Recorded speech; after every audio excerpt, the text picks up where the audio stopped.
by our members who submitted them. And unfortunately, we do not have an opportunity to ask audience questions tonight, but we will have subsequent debates if you want to ask questions. Anyway, so these 9 questions have been pre-written.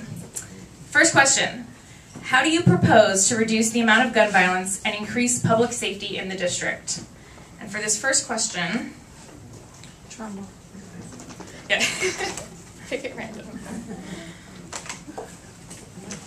We will be hearing from Mr. Daniel Everett, Thea Shelby, and Andrew Resignato. Please take the podium.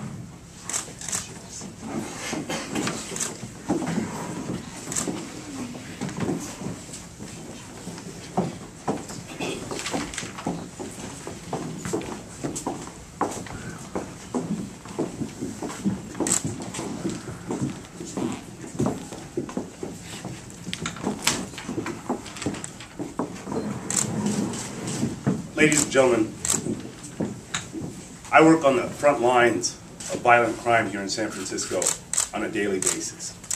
As a defense attorney who works at 850 Bryant Street, advocating for the rights of indigent San Franciscans, those who cannot afford an attorney, I've come face to face with many of the aspects of our criminal justice system.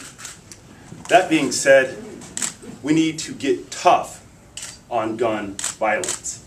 As we all know, District 5 has been plagued lately by problems that essentially, or ostensibly, arrive from a lack of police patrols, and certainly a lack of a feeling of public safety. But make no mistake, ladies and gentlemen, we need to get at the root causes of violent crime here in the city of San Francisco. And by that I mean a lack of education, a lack of opportunity, and a persistence at City Hall and in Sacramento to treat mental health ailments as if they were criminal mens rea type of aspects of one's nature. We need to change that here in San Francisco, but in the short and interim term, I would ask for more policing of the residents here in District 5.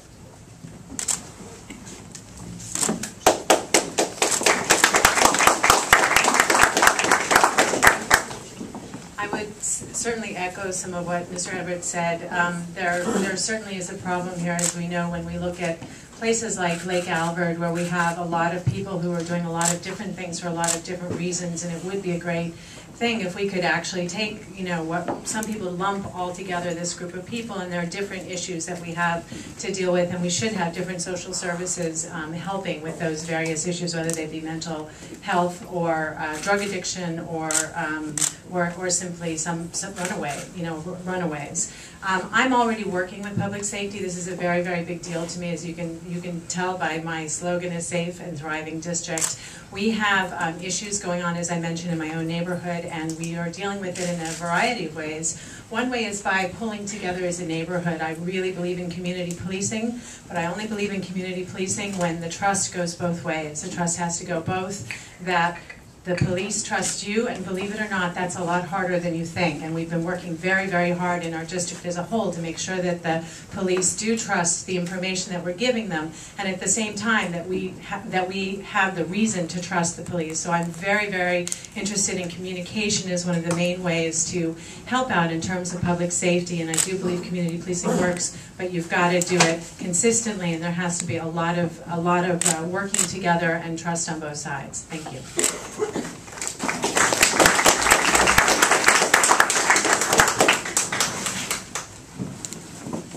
Thank you. This is a subject near and dear to my heart. I actually did my master's thesis on violent crime in urban areas. And I just want to mention one thing that a lot of people don't mention. It's that we have scarce police resources, and they're more scarce than ever. And so the way we use our police resources is important. The police make, out of all their arrests, 25% of their arrests are for narcotics. That means 1/4 of their time they're spending arresting people for drug use, possession, distribution.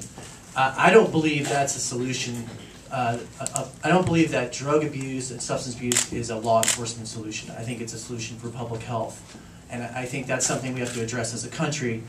And I think what the drug war does is it creates systematic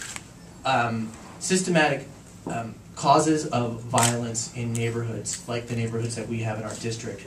So I think we have to address that issue. I agree, we have to create opportunities for people. We have to keep teenagers busy. We have to make sure that we have after-school programs that are keeping people busy and out of trouble and away from guns. And we have to have opportunity. I echo those comments. We need opportunities for people, educational opportunities, and that's where we should be putting our resources, not into arresting people for drug abuse and substance abuse. And it just becomes a revolving door, and we're wasting our resources on that. So that would be my solution.